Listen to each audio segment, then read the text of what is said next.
Hello. I often get asked, "Oh, Mr. Angry Generation." Yes, I get called Mr. Angry Generation in public now. Joking. Why are you so angry?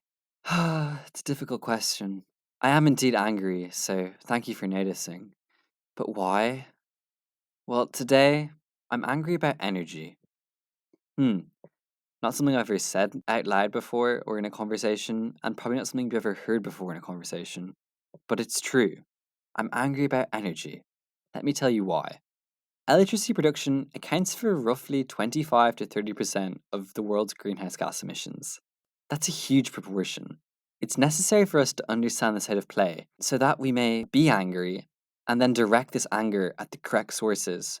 Because sometimes people get angry at the wrong things when it comes to energy, which can be incredibly frustrating. First and foremost, we must accept that the burning of fossil fuels for energy is a problem, and it's a problem that's worth addressing because not everyone agrees. So, why do some people think fossil fuels are good? Are they idiots? Okay. Le Monde Sans Fin by Christophe Blaine and Jean-Marc Jancovici gives a really thorough account of the importance of fossil fuels in human history. Basically, since fire, we have burnt. And fossil fuels have lifted us out of abject poverty to achieve living standards that we now take for granted. Why?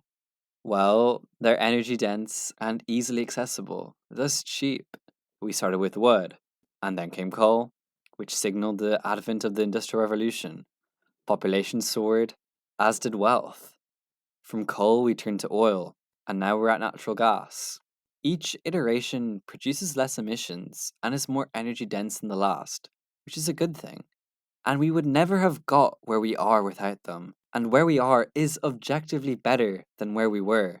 While we may have not known about their capacity to cause global warming in the past, now we resoundingly do. Ignorance was bliss, but it couldn't last forever.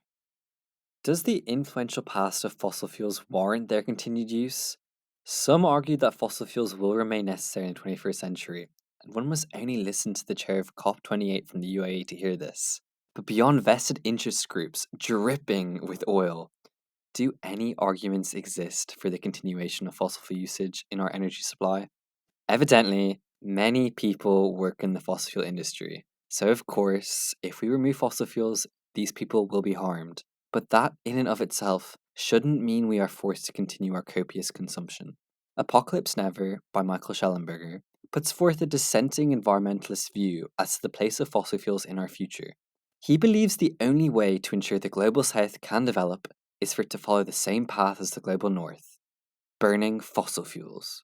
I do believe that the development of the global south in a manner that doesn't exacerbate climate change is one of the biggest challenges related to this topic.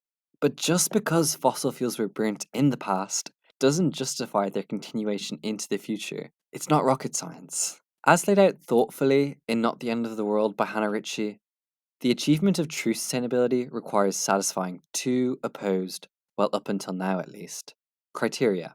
Number one, the promotion of human flourishment, and number two, the prevention of environmental decay such that future generations may flourish too.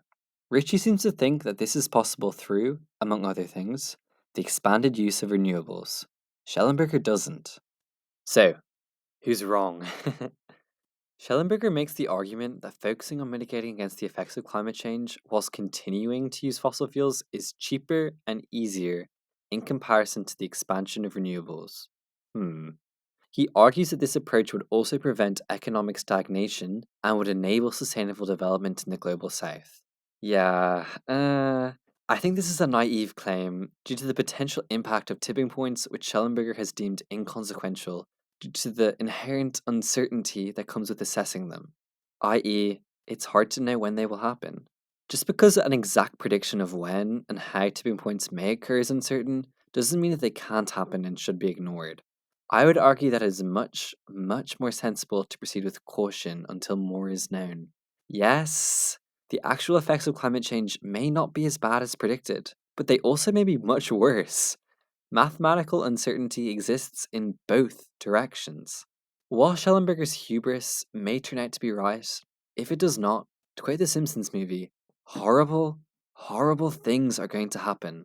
But rather than happen to you and you and you, it will be those in the global south who Schellenberger appears to champion who fare worst. Is there anything inherently wrong with pursuing an expanded renewable energy sector instead? First, let's deal with what springs to mind to most people when they think of renewables: wind and solar. Before we talk too much, it is necessary to understand electricity grids. Welcome to my mini lecture. Let's start in terms of capacity, the amount of electricity that can be supplied by the grid at any one time. Three capacities are particularly important when discussing the impact of renewables on the electricity grid: firm capacity, peak capacity, and ramp capacity. Firm capacity is the guaranteed amount of electricity supplied at all times. It's the baseline rate of electricity. Where renewables fall down is their intermittency. Weather conditions change, meaning renewable power generation fluctuates too. Storage solutions like batteries can be used to overcome intermittency issues, but they're very expensive. As the percentage of renewables being relied upon rises, so does the required storage facilities, adding to per unit electricity costs. A grid reliant on renewables will require excess generation capacity, i.e., it will need to be capable of producing and supplying more electricity than ever will be needed at any one time. This moves us on to peak capacity, the maximum amount of electricity supplied by the grid at any one time. In Sustainable Energy Without the Hot Air, Mackay questioned whether renewables will ever be able to provide enough electricity on their own. According to his maths, note I said maths and not math, I'm not American.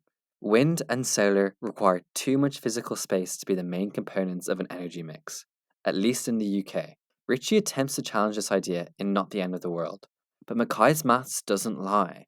Wind and solar have fixed upper bounds on how much energy they provide per unit area. A way to get around this would be a continental, or spanning multiple continents, electricity grid, though this solution is very complex and really bit of a pipe dream at the moment, and far beyond my ability to analyze. Let's just say for now, it's not going to happen anytime soon. The last issue with renewables comes from our third definition: ramp capacity. How quickly the supply of electricity can be increased. Obviously, you can't simply turn on the wind like you can turn on a gas power plant to meet fluctuations in daily electricity demands. Basically, you have to remember that demand and supply must always match. If electricity demand is greater than supply, the whole grid dies. So, if our demand fluctuates and rises steeply, like let's say in the morning when everyone's showering or boiling their kettles, then our supply of electricity must also be able to increase at such a peak rate as well. And this is difficult. This could be met with storage solutions, but again, this is expensive. In sum, wind and solar on their own physically can't meet our electricity needs. And the more we rely on them, the more expensive they become. So, what must be done?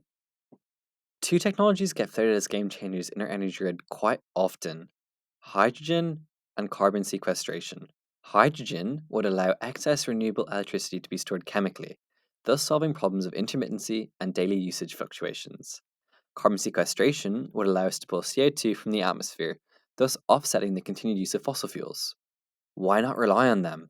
They sound amazing. Simple, really. Beyond having not been proven to work at large scale, both have a similar problem. If they do work, they will require lots of energy. And where will this come from? We don't have enough renewables to meet our current electricity requirements, and definitely not our current energy requirements, let alone the capacity to produce an excess supply.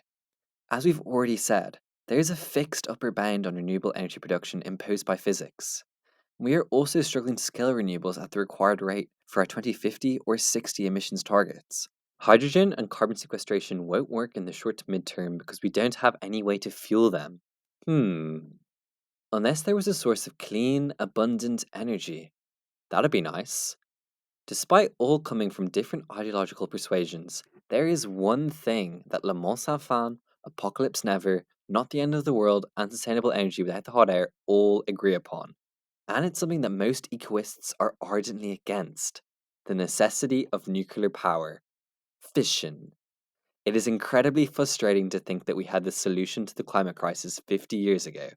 An abundant, clean, cheap energy source, the panacea that everyone seeks in their utopic dreams. And yet the amount of nuclear energy produced worldwide plateaued in 2004. Why didn't the rate of nuclear fission usage experience exponential growth? Why did it stall and in some places even slide backwards? 3 Mile Island, Chernobyl, Fukushima. People became scared. They came to see nuclear fission as unsafe and unclean, an aberration that needed to be removed and cleansed. But that's not the case.